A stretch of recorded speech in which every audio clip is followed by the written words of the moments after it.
You don't get to keep those keys. That was the first thing she said to me. Not hello, not welcome, just a demand like she'd been waiting for this moment. I had just stepped out of my cabin, coffee in hand, enjoying the quiet morning. The place sat at the edge of a wooded area, far enough from the HOA neighborhood to feel private, but apparently not far enough to avoid their attention. I'd only moved in 2 weeks earlier, and up until that moment, everything had been peaceful. That changed the second she walked up my driveway like she owned it. I looked at her for a moment, trying to understand if this was serious or some kind of misunderstanding. "Excuse me," I asked, keeping my tone calm. She pointed directly at my hand where my keys were. "Those keys belong to the community cabin system. The previous owner was part of the HOA agreement. You're required to return them." I glanced down at the keys, then back at her. "This cabin is mine," I said. "I bought it. The keys came with it." She didn't like that answer. I could see it immediately in the way her posture stiffened. "No," she said sharply. "The cabin may be yours, but the access system is controlled by the HOA. Those keys are part of shared property." That didn't make any sense. When I bought the place, everything was clear. Private ownership, no HOA obligations, no shared agreements. I had specifically chosen this property because it was outside the HOA boundary. "I think you're mistaken," I said. "I'm not part of your HOA." She let out a short laugh, the kind people use when they think you're the one who doesn't understand. "Everyone in this area falls under HOA guidelines," she replied. "You don't just get to opt out." I took a sip of my coffee, more to give myself a second than anything else. "Actually," I said, "I do, and I did. This property is not under your HOA." For a moment, she just stared at me, then her expression shifted from confident to irritated. "That's not what we have on record," she said. "The previous owner cooperated." "I'm not the previous owner," I replied. That's when the tone changed completely. What started as a conversation turned into a standoff. "Then we have a problem," she said. I shrugged slightly. "Seems like you do." She didn't respond right away. Instead, she pulled out her phone, tapped on it for a few seconds, then looked back at me. "If you don't return those keys voluntarily," she said, "I'll have to escalate this." I almost smiled. "Escalate what?" I asked. "Me owning my own property?" Her jaw tightened. "Unauthorized possession of HOA property." That was the moment I realized this wasn't going to be resolved with logic. She had already decided she was right. Facts weren't going to matter. "Good luck with that," I said, turning slightly toward my door. "I'm serious," she snapped. "You can't just ignore HOA authority." I paused, then looked back at her. "Watch me." I went inside, closed the door, and figured that would be the end of it. People like her usually make noise, get nowhere, and move on. But about 30 minutes later, I heard something I wasn't expecting. A car, then another. Doors closing. Voices. I walked back to the front window and looked out. 2 police officers were walking up my driveway, and right behind them was her. I let out a slow breath. "You've got to be kidding me," I muttered. I stepped outside before they could knock. "Morning, officers," I said. "Morning," one of them replied. "We received a report about stolen property." I nodded slowly, already knowing where this was going. "Let me guess," I said, glancing past them. "Keys?" The second officer looked slightly confused, then checked his notes. "Yes," he said. "Cabin access keys belonging to an HOA." I pointed to my house. "This cabin?" They both looked at it, then back at me. "That's what we were told." I turned my head toward her. She looked completely confident, like this was already settled in her mind. "He's refusing to return them," she added. I looked back at the officers. "I own this property," I said calmly. "The keys came with it. There's no HOA agreement tied to this cabin." The first officer nodded slightly. "Do you have documentation?" "Inside," I said. "Give me a second." I went in, grabbed the folder with my purchase documents, and came back out. They reviewed everything carefully: property lines, ownership transfer, legal notes. It didn't take long. The first officer looked up. "Everything here checks out," he said. I nodded. "Yeah, because it's mine." He turned to her. "Ma'am, based on this documentation, these keys are part of his property." Her expression changed instantly. "That's not correct," she said. "Those keys are registered under the HOA system." The officer remained calm. "Do you have proof of that?" She hesitated, just for a second. But it was enough. "I can get it," she said. He nodded. "Until then, we don't have grounds to treat this as stolen property." That should have ended it. But instead, she doubled down. Then he's refusing lawful HOA compliance, she said. The second officer blinked. That's not a criminal matter. Her voice sharpened. He's interfering with community operations. I couldn't help it. I let out a small laugh. By holding my own keys? She ignored me. You need to make him hand them over. The first officer shook his head. We can't do that. And just like that, the entire situation shifted. Because now she wasn't just wrong, she was out of options. But instead of walking away, she made one final move that changed everything. Fine, she said coldly. Then I'll make sure those keys don't work anymore. I looked at her, really looked this time. And that's when I understood something important. This wasn't about keys. This was about control. And if she thought she could take that control by force, then I was about to make sure she couldn't take anything at all.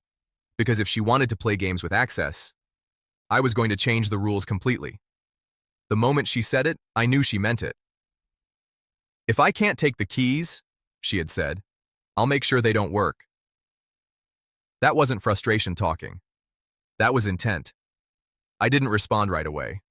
I just watched her for a second as the officers wrapped things up and left. She didn't argue with them anymore. Didn't push. Didn't raise her voice.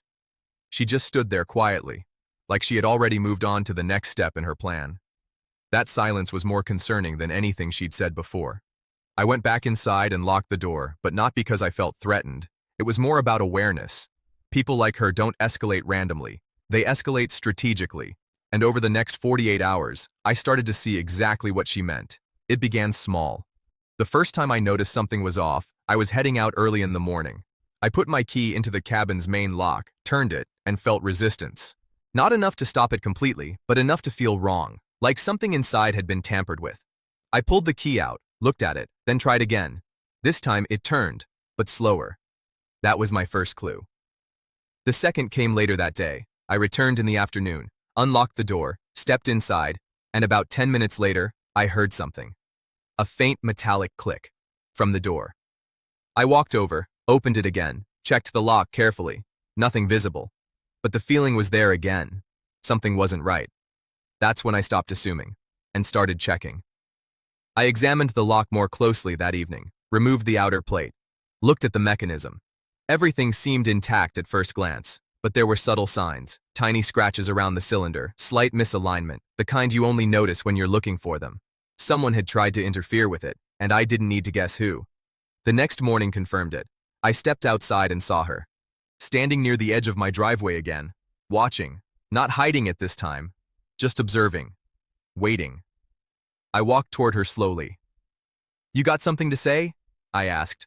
She smiled slightly, not friendly, not nervous, just confident. You might want to check your locks, she said. I nodded once.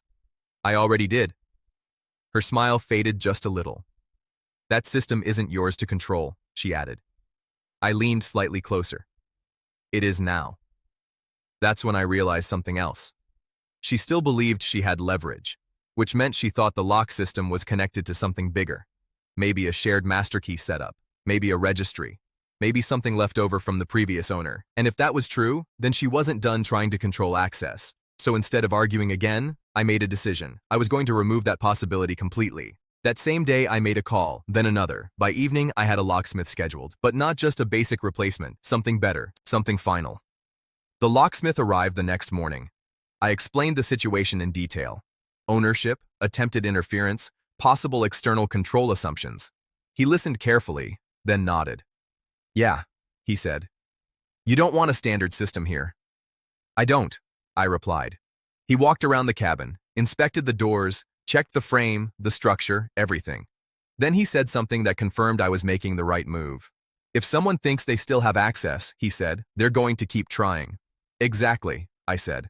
So we upgraded everything. High security deadbolt, reinforced strike plate, tamper-resistant cylinder, independent system, no master access, no shared control, no override, completely standalone. And then, one more thing, a smart lock system layered on top, not for convenience, for control. Because now, every access point would be logged, every attempt recorded, every failure tracked. By the time he finished, the door wasn't just secure, it was untouchable. And most importantly, it was mine.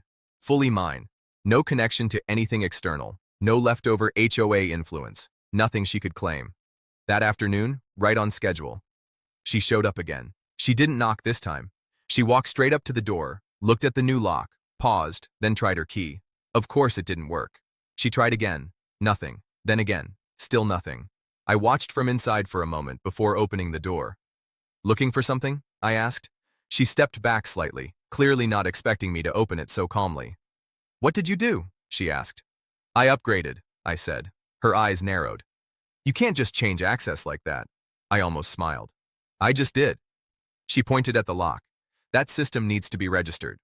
"No," I replied calmly. "It doesn't." She stepped closer. "You've locked out HOA access." I shook my head. There was never HOA access. That hit again, harder this time, because now she could see it. The control she thought she had? Gone. Completely. She tried the handle again, then the key, then stepped back, frustrated. "This isn't over," she said. I nodded. "You're right," I replied, then added quietly, "It's finished."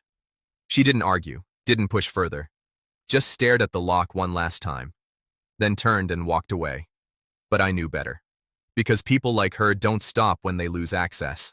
They look for another angle, another loophole, another way in, and judging by the look on her face, she had already thought of one. For 2 days after the lock upgrade, everything was quiet. Too quiet. No visits, no complaints, no Karen.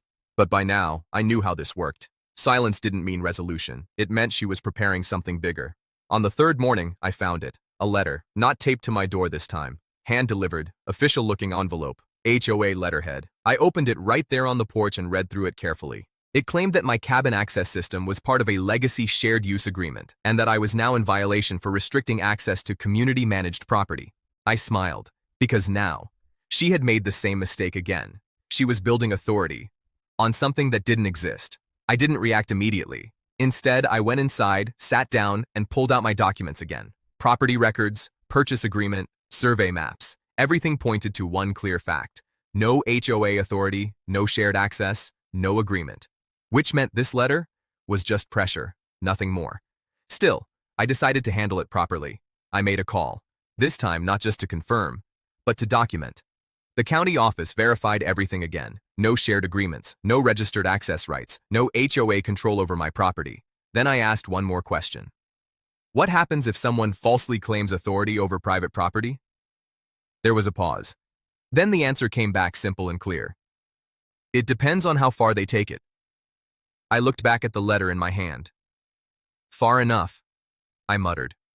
That afternoon, she showed up again. But this time, she wasn't alone. 2 HOA board members stood behind her. Not as confident, not as loud, but present. This wasn't personal anymore. This was official. Or at least, they wanted it to look official. She stepped forward. "We need to resolve this," she said. I leaned slightly against the doorframe. "We already did." She held up a copy of the letter. "You're in violation." I shook my head. "No, I'm not." One of the board members spoke up, more cautious than her. "Sir, the previous owner allowed shared access to the cabin area." "I'm not the previous owner," I replied. He nodded slightly, like he expected that answer. "But the system was in place." "And now it's not," I said. Karen stepped forward again, clearly losing patience. "You can't just remove community access." I looked directly at her. "Watch me." There was a pause. Then she said the one thing that told me she had nothing left. "We'll take legal action." I didn't react emotionally, didn't argue. I just nodded once. "Go ahead." That answer hit harder than resistance ever could. Because now, they had to decide if they actually wanted to follow through. And deep down, they knew what would happen if they did. The board members exchanged a glance. Uncertainty. Doubt. Because this wasn't a gray area anymore. This was clear, and pushing it further would only make things worse for them. Karen noticed it too, and that's when everything shifted, for the first time. She didn't have control of the room. Not of them. Not of the situation. Not of anything. "This isn't over," she said again. But this time, it didn't sound convincing. It sounded forced, tired. I stepped forward slightly. "It is," I said calmly. Then I added, "You've already called the police." You've already made false claims. You've already tried to interfere with my property. I let that sit for a second, then finished with one line. If you keep going, it won't end the way you think. Silence. Real silence this time. Because now, they weren't arguing anymore. They were calculating risk, and the answer was obvious. There was nothing here for them to win. After a long pause, one of the board members spoke. Maybe we should review the records again, he said quietly. Karen turned toward him, shocked. But it was too late. The support she had relied on was gone, just like that. They left shortly after. No threats, no arguments, just quiet retreat. And that was the last time she came to my property.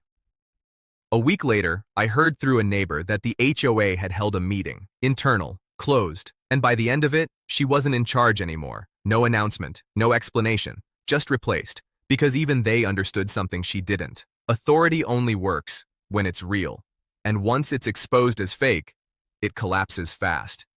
As for my cabin, the new lock stayed, strong, untouched, no more interference, no more attempts, just quiet, the way it should have been from the start, because in the end, this was never about keys, it was about control.